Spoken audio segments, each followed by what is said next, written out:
Welcome to Conversations with Toi, a blogcast tackling life one episode at a time. This is the time to air out life's craziest moments. This space is all about speaking about life's hang-ups and ways in which we can leave better than when we started. Topics are all about ways we can find space to be better in life, love, mental space, and health.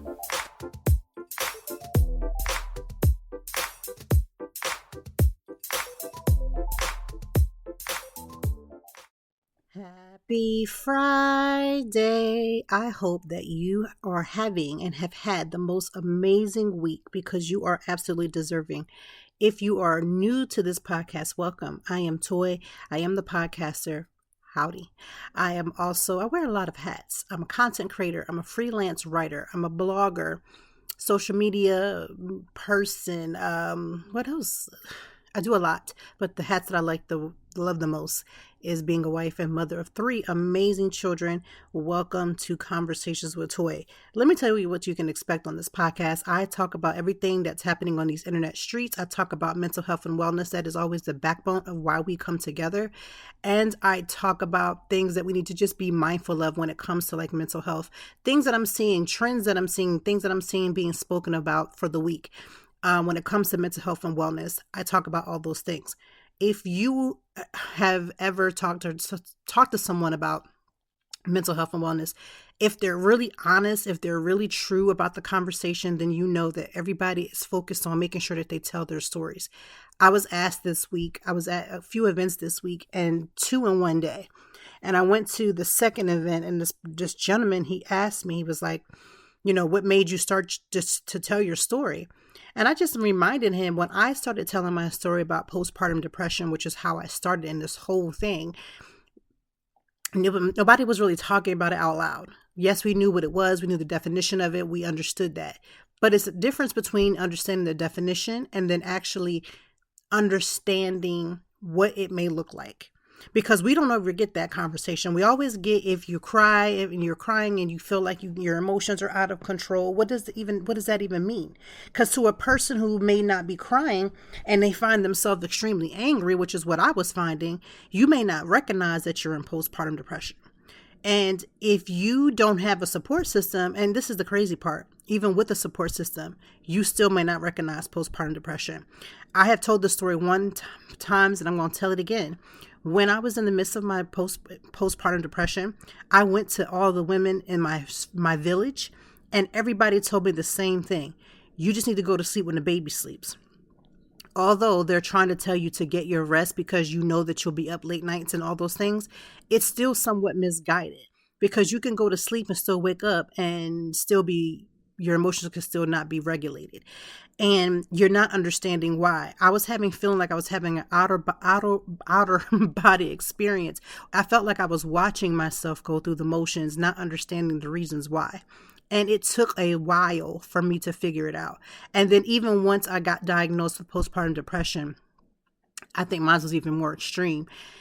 Again, nobody in my village understood it. So here's why I always say, not only do we need to talk to the people in our village, but our people in our village need to be educated. One of the things that I go out of my way, if there are close friends and family who are having a baby, or if they're about to deliver, the first things I talk to them about is postpartum depression. I ask them how they're going to handle their mental health. I have a god sister. She's about to have a baby soon. We had this conversation this week and I'm asking her like, hey, what are we setting up for the baby? Beautiful. What are we setting up for you? And I am so grateful. She is a beautiful young lady. She said, I have a postpartum doula. And I said, I love that for you.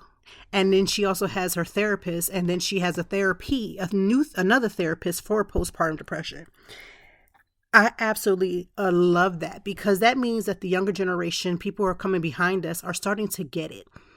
Because the rest of us, like I can't imagine what my mom and my grandmom and everybody else was going through because we all know that there's nothing new under the sun. So postpartum depression didn't just pop up.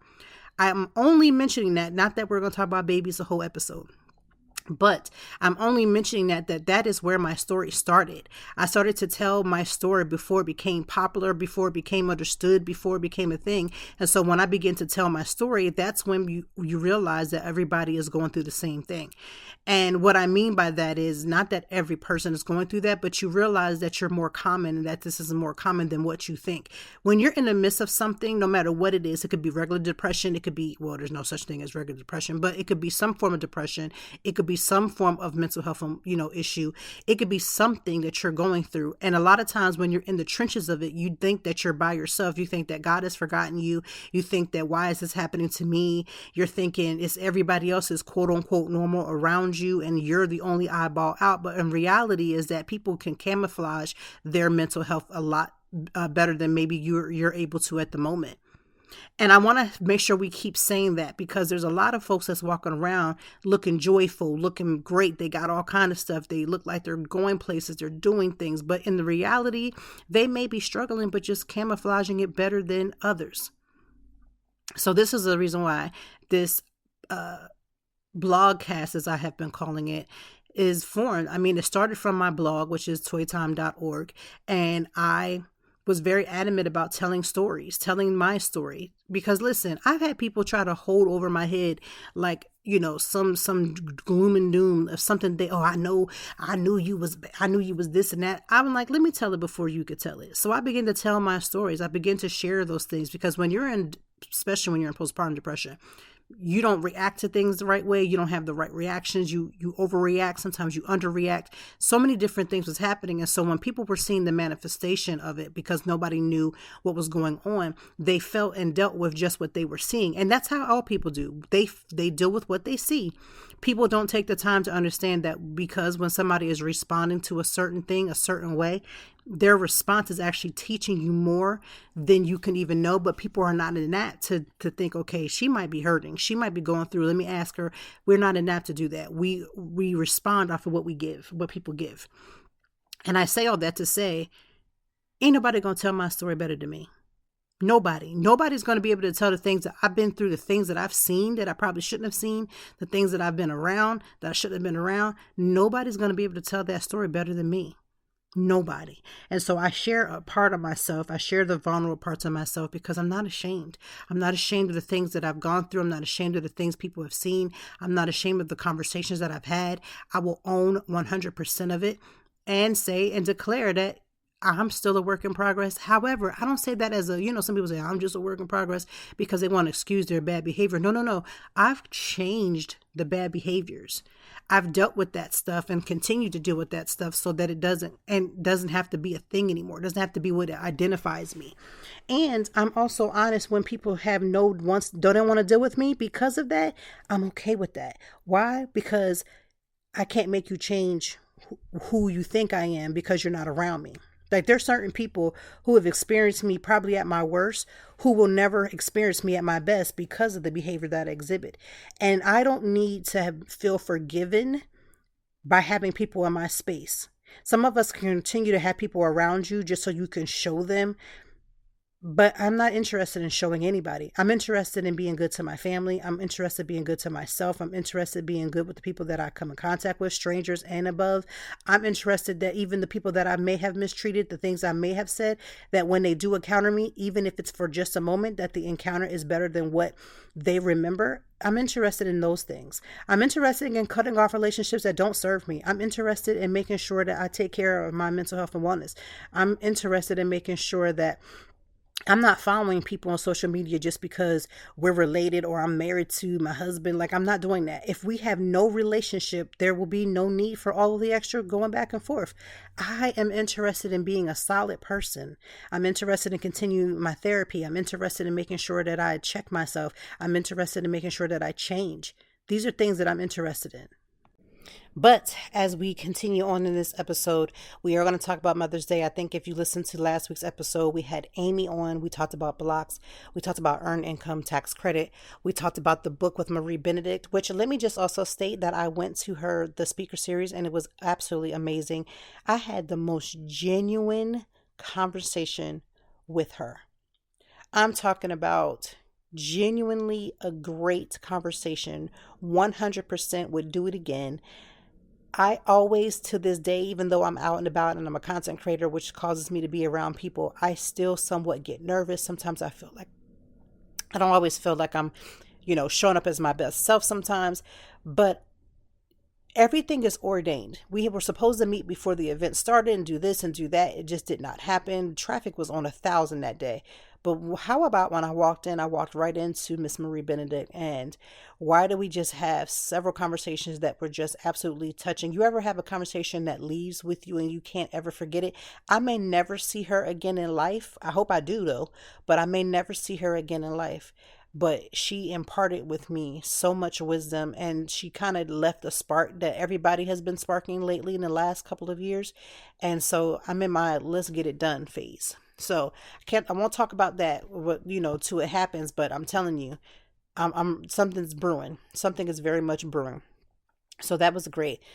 But we're going to talk about, last week we talked about Mother's Day. We didn't talk about Mother's Day. We talked about how I would talk about Mother's Day this week because we are in Mother's Day weekend. It is also somebody's birthday. Yes, I was born on Mother's Day, so every so often my birthday falls on it. So not only am I sharing a birthday, I have a twin. I'm sharing my birthday with my twin. I also am a mother, so I get double the blessings, I guess. Yes. So let's just talk about some of the things. And if you saw my YouTube video, I'm going to try my best to not hit everything multiple times as I did on the video. But I made a YouTube video that literally talked about the things that we should be more mindful of when it comes to Mother's Day. And not everybody is in a, happy mood. Not everybody is in this happy-go-lucky, situation. People may be hurting. This is a hard time for a lot of people. Some people may be struggling. Some people may be in grief. And again, there's grief that comes in different ways. And these are some of the hardest times. These are some of the hardest times of people's lives. And I say that because I want to stress that. However, in the same breath, I want us to still find ways to experience joy. If you have someone who has lost their mother, I have my husband, he lost his mom. This year will make 10 years. And it doesn't get any easier. Some Mother's Day, he's really down. And then sometimes he seems to be physically okay. Now, I can't imagine what his heart is going through, what his mind is going through. Sometimes he shares it with me. Sometimes he doesn't. I try to take my cues from him. What does he need from me? And try to be of service, because it's hard to know exactly what someone wants when they're not really willing to talk about it. And then you feel like you don't want to push because you're not trying to push and make them respond to you in an emotional state. You're attempting to make sure that they're okay. And it's kind of hard to negate that. Like, how much do I ask, and I've gotten to the point where I ask the questions, and I also ask the days leading up to it. Is there anything that you like to do this year? Would you like for us to go to the gravesite this year? Would you like for yourself to go to the gravesite? Little things like that, because this is his journey. I'm only here to support. And also, I can't take that pain away. And so you may be around someone who has lost their mother. You really just got to take their lead. And if you notice that they're in a situation where you find they're in depressive moods, where one moment they're angry, one moment they're sad, one moment they feel like they just don't, want to do anything, or they're not eating. If you see these types of things happening, you might want to push a little bit more. But what I mean by push, I mean by asking constructive things. Hey, I noticed that you haven't eaten. What can I go grab for you? Right? Instead of saying you need to eat, you got to eat. No. Just not time for lecturing. Hey, I noticed that you haven't eaten. What can I get for you? Hey, I noticed that you were up for a long period of time. Maybe you should try to check in and get some rest. I'll take some things off your plate so you can do that. That's how you check in with someone. People who lead with smothering and mothering sometimes, especially with somebody who is in grief, and especially when they're grieving their mother, that I find is a little off-putting. And there are some people that just lead with the need to be argumentative, or they lead with, I'm checking in, with yelling. That doesn't always work. So always choose to lead with love. Ask people what they need. Ask them what they need. Don't just assume. Don't push. ask, and also frame it in a way if you're asking be of service. Don't ask if you're not going to do something, if you're not willing to put some time in to help, because what is the point? I haven't been seeing y'all sliding down the walls just yet, but here is what's going to happen. And what do you mean? What do I mean by sliding down the walls? Every year, every Mother's Day, for the last few years, we have seen women complain in high alerts about how their significant other, their husbands, their boyfriends, their fiancés don't do anything for Mother's Day. Now, there are some people that have this belief system that you're not my mother, you're my wife, so I'm going to, go get whatever with my mom, or I'm not. Here, if you are a husband, a boyfriend, a fiance, and you have children with this wife, girlfriend, fiance, you need to get at least bare minimum a car to give. Think about something. But Mother's Day should be something that you celebrate. Your children should see how you celebrate your wife, your girlfriend, your fiance. You need to do something. You need to put some effort into it. You need to put some energy into it. You need to produce something, because I hate to see women crying about the fact that they weren't honored. Now, let's be honest. No matter what you give on Mother's Day, it's not going to pay for all the times that she had to be the chef. She had to be the doctor. She had to be the therapist. She had to do all these different things. It's never going to repay her for that. It's just a token of appreciation. And here's the beautiful part. For those who say it's just another man-made holiday, when was the last time you showed your token of appreciation that didn't come from responsibility? Here's what I mean by that. People complain about it's a man-made holiday, blah, blah, blah.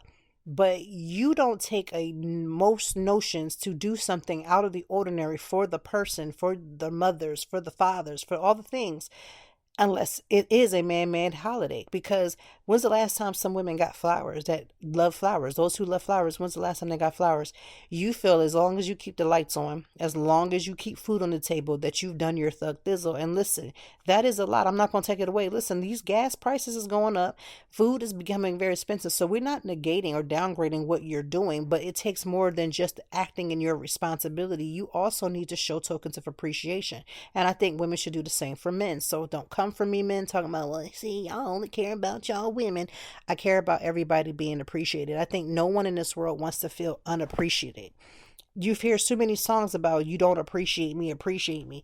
You know why? Because appreciation is a human right. People want to feel that. You're born to want to have that. That's not something that's not seeking attention. That's not doing the most. That is bare minimum, because you're a human being. Everybody should want to feel appreciated. I even tell my children, listen, thank you for helping me. This week, I don't know why, but I've been switching purses. And when I did my run, I had taken my car key out of the bag that I normally put it in, the bag I've been putting in for this week, I'll say. And I set it down. I could not find it. And since I didn't drive to the race, back home from the race, and then I rested, I just could not find this key. When my son came back into the house to help me find the key, and he really just put his good effort into really helping me. I didn't take that for granted and say, well, because you're a kid, you're my son, that was your job. No, it wasn't his job. I said to him, I really appreciate you taking the time to come in and help me, because he could have just went on the car, sat in the car waiting, because I can't unlock the car with my phone. He could have sat in the car and been on his phone. Right? He could have done that, but he decided to take away from his basic scrolling time to come and help his mother. And I told him, listen, I appreciate you taking that time out to help me, even recognizing that I needed the help. And even though he didn't find what it is, the key that I was looking for, I ended up finding it on my own. His presence helped to off balance, the stress and anxiety that I was about to go into, because, oh my God, where's my key? I don't want my kids to be late to school.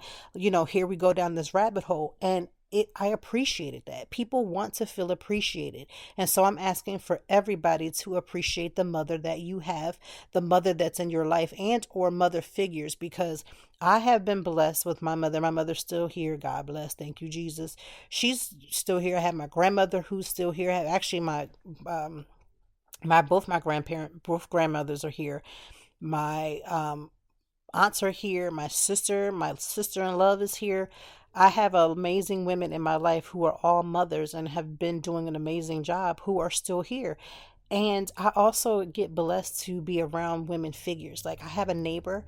And she literally doesn't understand how much she pours into me every time I talk to her. Literally every time I speak with her, she is the most amazing woman I could ever have known. She literally every time I see her, and she just is warm, and she has that warmth and all those things that I just admire, right? And then again, she'll say little things that she doesn't realize she's saying something so small, but it means so much to me personally. And so I'm grateful to have that right next door. And we talk to her almost all every day, just about. And we see her every day. And the kids look after her. And then she looks after them like a grandmother. And I love it.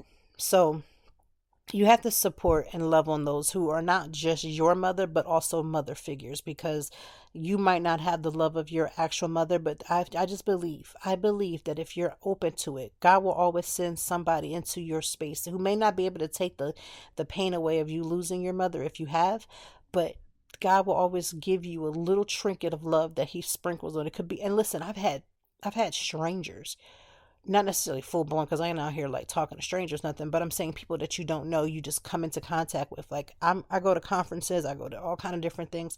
I have a wealth of, network around me, and you'll be surprised if you're open enough that somebody will say something that I feel like God dropped into their heart to say to you, and it'll be at the right time and at the right place. And sometimes that could feel like a hug from a mom. Again, we are some very complex human beings. We crave to be around others. We crave that interaction. We crave that love and energy. We crave those things because we're human. So, yes, we're going to do our best to do what we need to do for the mothers and the women in our life. And again, mother figures, however, all the things, make sure you do something. I have already set to post on Sunday to just some non-traditional things. Let me go over them real quick. Uh, Letting the mother of your children or child, let them sleep in, let them get up when the spirit leads them. You get up with your children, you get them breakfast, you figure out, you take the mental load and taking that and some flowers be good for me. You know why? Because it becomes a lot. Now I'm blessed. I can't speak for everybody else. When I had my children, all three of them, try to act like I got a gaggle of them. I don't. I have three. Every time I had a child, my husband was the one who got up in the middle of the night. Mind you, he worked full-time job, and he would still get up in the middle of the night with these children, because we're co-parents. We're parenting together. And because we're co-parenting, because we're, a team, we do what team members do. You take up the slack when the other person needs it. When I needed to get my rest, I got my rest. So I don't understand. I don't have the relationship that some people have where they say he's watching his children. No, they're with their dad, because they can be with their dad. He's more than capable. He's very much capable.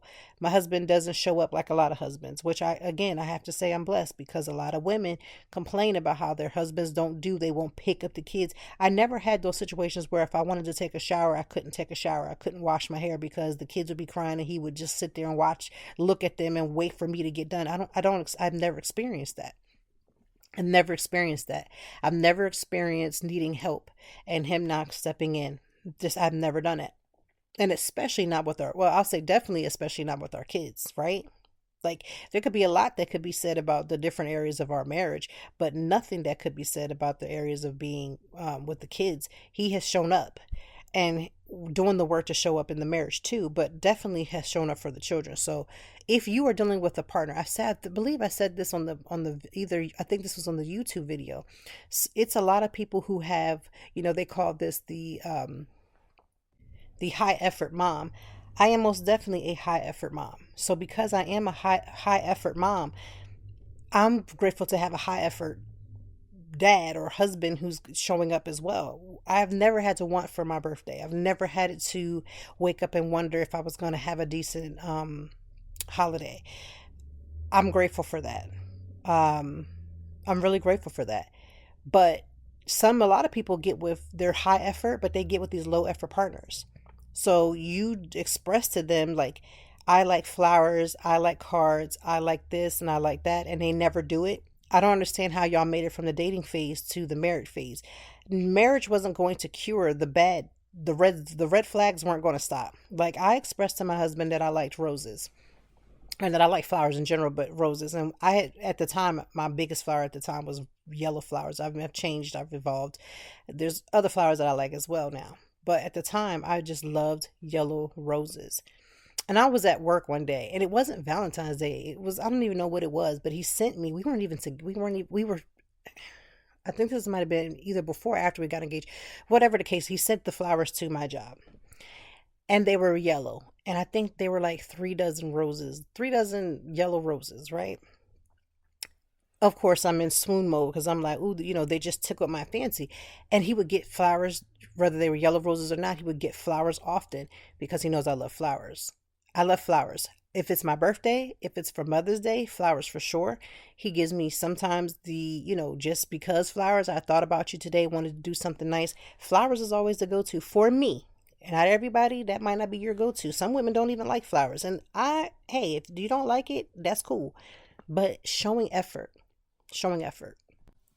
All right, let's get into the conversation for mental health and wellness this week. I was scrolling on my social media. This is usually where I grab the conversations for mental health and wellness, because once you see one story, then you know how social media does. It will feed you multiple stories. And I was on social media where they were talking about people with type A personality. Now, people with type A personality, they usually are the type of person that's kind of like to the T, very organized. They have everything together. The definition of a type A personality is defined by competitiveness, urgency, ambition, and perfectionism, traits that fuel success, but also increases stress.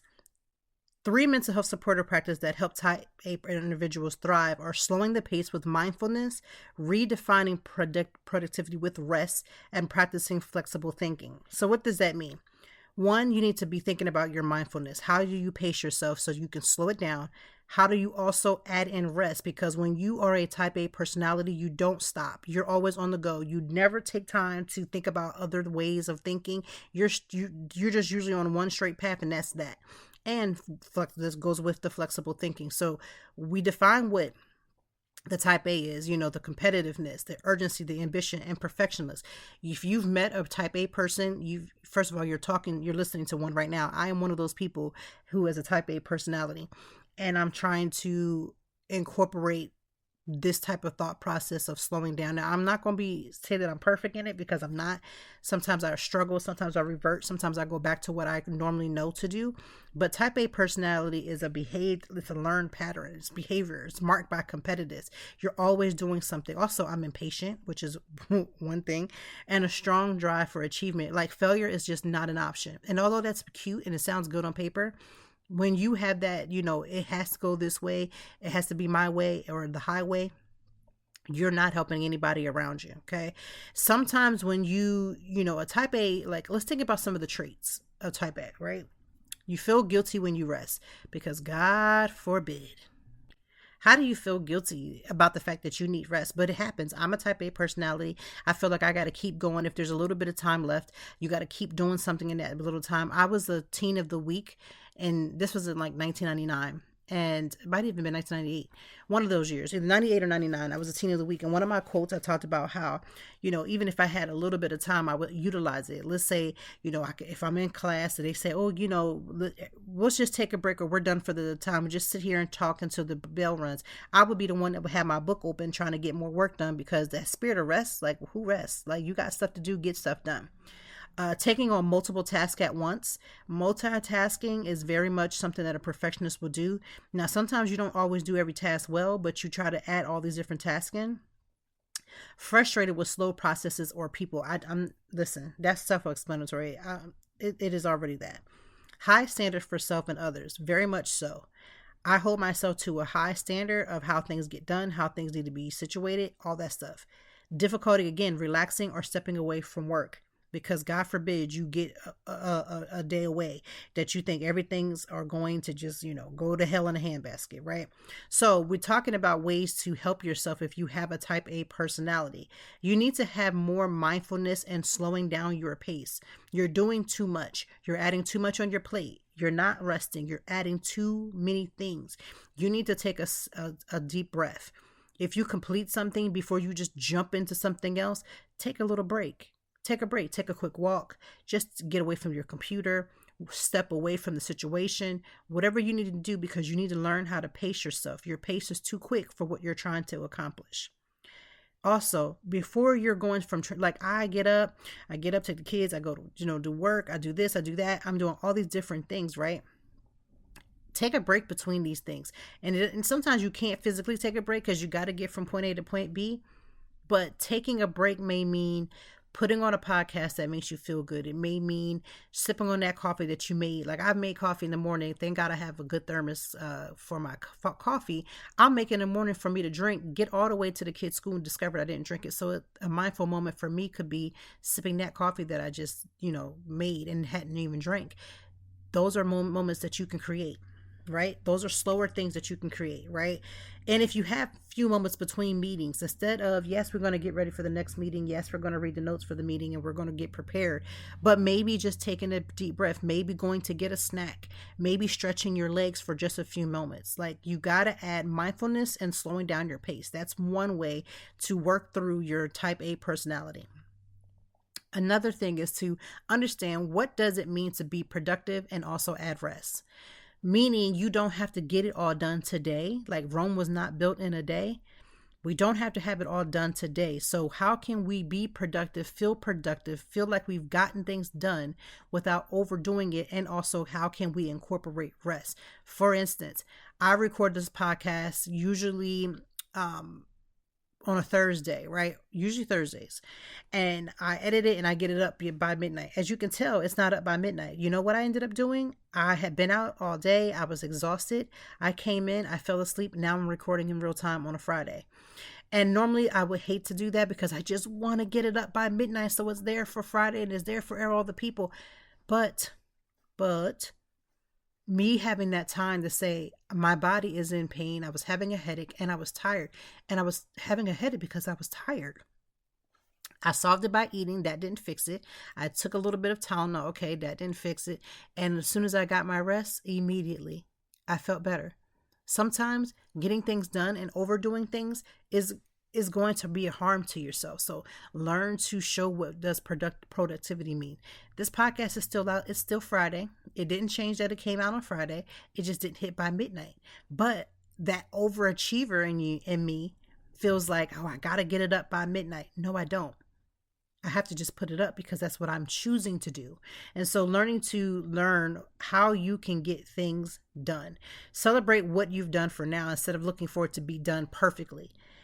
There were a lot of things that I probably could redo and be like, I could get this better. I could do this better.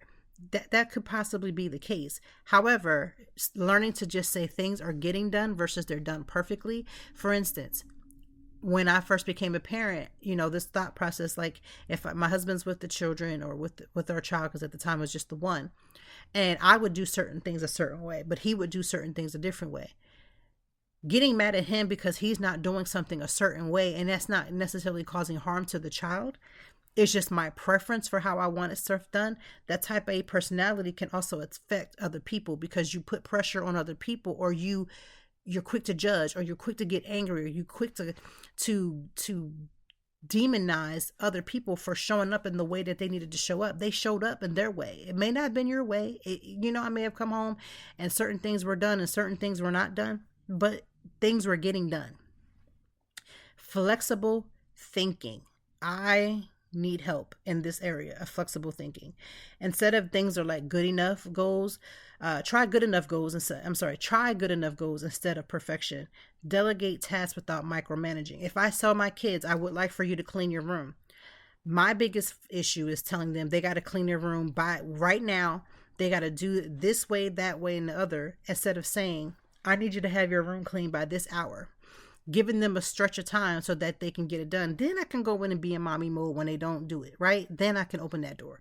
But I don't need to micromanage. There's always several ways to get to the same solution. I had to get my mind out of this is the only way. Whatever way I tell you, the other way I told you I want it done, that's the way to get it done, when that's not the case. There's multiple ways to do certain things. I take multiple journeys to get back and forth home. There's multiple ways to do certain things. I had to even break myself out of going home the same way. I was, again, watching ID, the ID channel, when you watch all those court cases and they tell you stop taking the same rate home, that's what changed my position on it. Because before I am like to the T, you could almost bank on me. Like you would know exactly where I was outside of the fact that my family can track me. But before the days of being able to track your loved one, you could actually tie me to the T. You knew exactly what I was getting up. You knew what time I was going to bed. You knew what time I was doing this. You knew what time I was doing that, because that's that type A personality. You don't come out of schedule. You got to be flexible. So I want us to get to the point that if you are living in a type A personality, that you need to learn to be, again, the flexible thinking. Yes, being productive, but perfection is not required. And getting rest, having more mindfulness, slowing down your pace. These are all ways to help you get through your type A personality. I hope that something that was said today on today's podcast is short and sweet today, is something that has resonated with you. My goal for any of the podcasts that you listen to, or if you're on the blog and you're reading one of the blogs, or if you're on my social media, something will resonate with you. It's always been my goal to help other people as I'm helping myself, right? I had therapy this week. Therapy went well. But you know what I learned in therapy this week? I know that I'm not always right, but also seeing that I wasn't right was eye-opening. And then after the therapy session, see, therapy is beautiful, but it's after the therapy session when you have to apply. I'm seeing it more and more, how wrong I can be.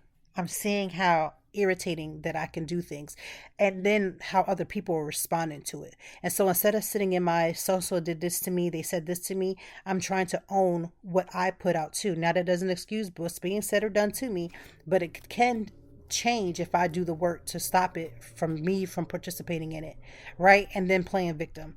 So I say all that to say is that this has been a beautiful week. This has been an eye-opening week. This has been a very calming week. And as I go into my birthday weekend and Mother's Day weekend, I am wishing every woman who is born child, that you will have every piece of peace in your heart. And I'm sending great love to those who have lost their mothers, those who have lost their children, for women who want to have children and have that the expectation that they will one day have it, but they're not sure if they will. I'm sending love to you, because the pain of Mother's Day and seeing mothers be joyful could be a trigger for you.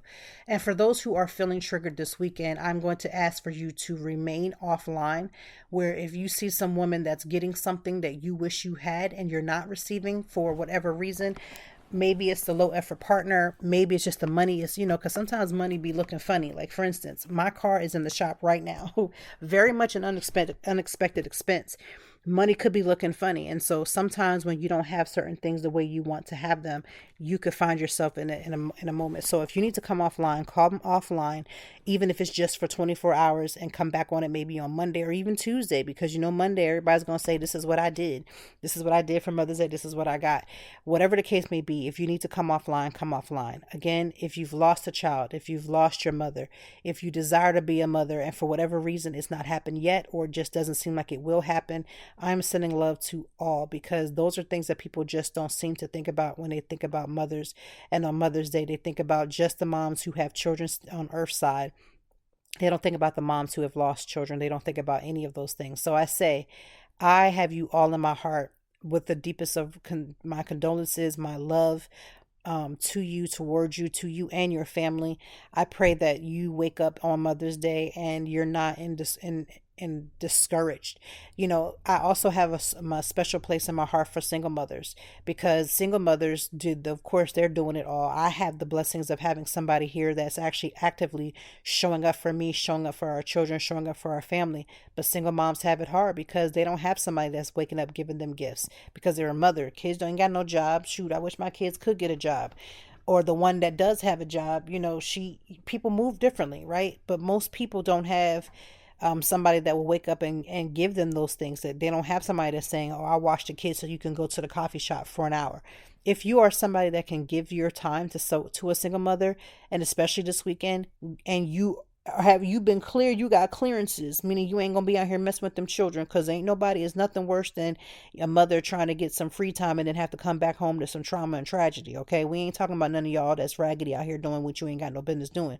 But if you got the clearances and you have the heart and you can donate some of your time, donate your time to a single mother. Give her a couple hours just for her to do something for herself. And if you're feeling a little more jolly, give her the funds so she can go do something for herself, because a single mother is balancing all the things. As much as I am the cook, the chef, the this and that, I also have financial help, where things single mothers don't have. So single mothers, my heart goes out to you. My mother was a single mother for a long time, and I saw some of the sacrifices that she made. And I say some because as a child, you don't get to see the gamut of things. I'm realizing that more and more as an adult. I'm realizing the sacrifices that were made. And so again, I'm sending love to you. I want to thank everyone for listening to this podcast, tuning in with me another week. And I hope that you have another amazing weekend. And regardless if you're a mother or not, this weekend, I want you to do something good for yourself. Something that has nothing to do with the titles that you carry or the things that you do. I want you to have the most amazing week. And we will be back next week for Conversations with Toi. Thank you as always for joining me. And I know that even in the deepest or joyful conversations, that there's something we can learn and apply. Until next time, I hope that you are doing better. If not, we will be back to talk some more and handle it. Peace to you and yours. Stay grounded.